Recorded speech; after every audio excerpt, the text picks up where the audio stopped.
May the Lord bless you and keep you, make his face shine upon you. The Lord be gracious to you. May the Lord bless you and keep you, make his face shine upon you. The Lord be gracious to you. May his love and his grace and his perfect peace guard your heart and your mind and your life. May his love and his grace and his perfect peace guard your heart and your mind and your life. May the Lord bless you and keep you, make his face shine upon you. The Lord be gracious to you. May the Lord bless you and keep you, make his face shine upon you. The Lord be gracious to you. May his love and his grace and his perfect peace guard your heart and your mind and your life. May his love and his grace and his perfect peace guard your heart and your mind and your life. Soon the day will come when our work on earth is done.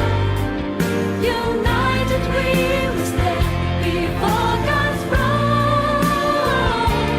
We will lift up holy hands.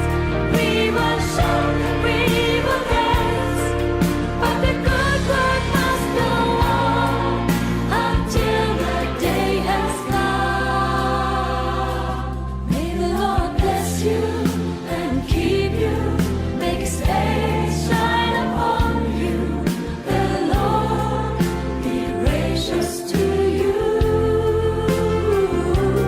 May the Lord bless you and keep you, make his face shine upon you.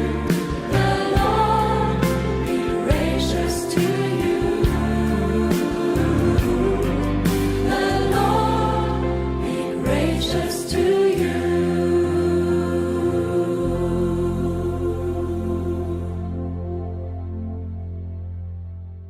Para sa buhay ni Pastor Kim and Nanay Sida, isa siya sa naging pagpapala din sa aming pamilya.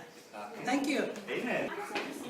Kami po ay lubusan ng pasalamat po sa buhay ni Pastor Tim, Nanay Sida, at sa mga kapatid niya sa Saskatoon. Kami ay nagpapasalamat na sa Panginoon na kami ay patuloy niyo na ginaidan at hanggang kami ay nagkaroon ng sariling building. Salamat sa buhay niyo. Palain po kayo ng Panginoon. Papasalamat sa buhay ng Pastor Din, Nanay Sita, sa kanilang tuturo sa amin dito sa Disciple Leadership. Tuloy mo kong pagpalain sa Panginoon ang kanilang buhay at kami pang kaluluwa ng tanggap sa Panginoon. God bless. Hello po, Pastor TM and Nanay Sida. Papasalamat po ako dahil na-refresh kami sa tulong nyo na pag-advise mo sa aming mag-asawa. Napakalaking blessing po yun sa buhay namin. At nawa po ay biyayaan po kayo ng long life. At yung ministry nyo po ay thank you and God bless. Tim and Nanay Sida, maraming salamat sa inyong prayer personally dahil kasi yung anak kong si Harold ay pinag-pray natin para makapag-withdraw sa smoking. Totoo po, nag-withdraw na siya last week. At purihin ang Panginoon sa inyong buhay at sa ginagawa ninyo sa lahat ng narito. Salamat din po sa inyong panalangin na tayo ay magkakaroon ng isang bagong building na before we arrive at Lloyd, the Lord will bless me of a new building. Salamat po. Praise be. Praise the Lord for Pastor Tim and Nanay Sida. Thank you for your life and for the ministry na ginawa niyo dito sa Lloyd.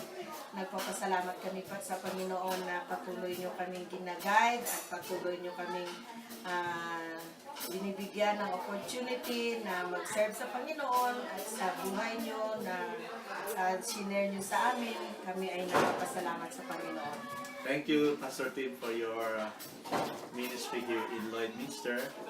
And we are looking forward that the Lord will continue to use you, especially in the ministry, training leaders to help expand the ministry here in Lloydminster. And God bless you and Nanay Sida too. Continually, we ask, continually to pray for us that the Lord, by His grace, He will build His church here in Lloydminster. Through your support, together with the mother church there, the Saskatoon New Life Community Church.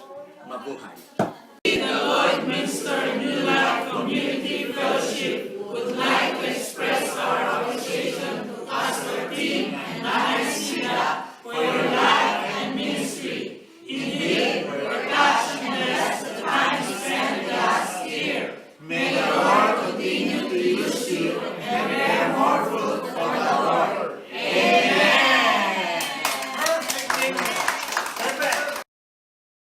May the blessing of God our Father be with you now and forever.